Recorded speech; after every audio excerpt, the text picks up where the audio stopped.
હે જન પ્રથમ વંદન પરમેશ્વરી હે જન જપુ હું ચંદિજા પણ મને અમૃત વાણી યાદ તારું સમરણ કરવાની ચામુંડા સુતા તને સમરીએ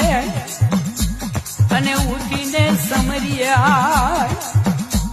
તો બોલાવજે કોકજી બાર તારો સેવક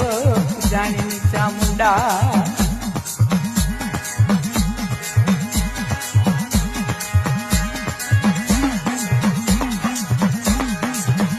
પણ જન ગુણ હું તારા શું કથું હું અલ્પ બુદ્ધિ અજા મન જોગણી નથી કઈ જાય તારું સમરણ કરવાની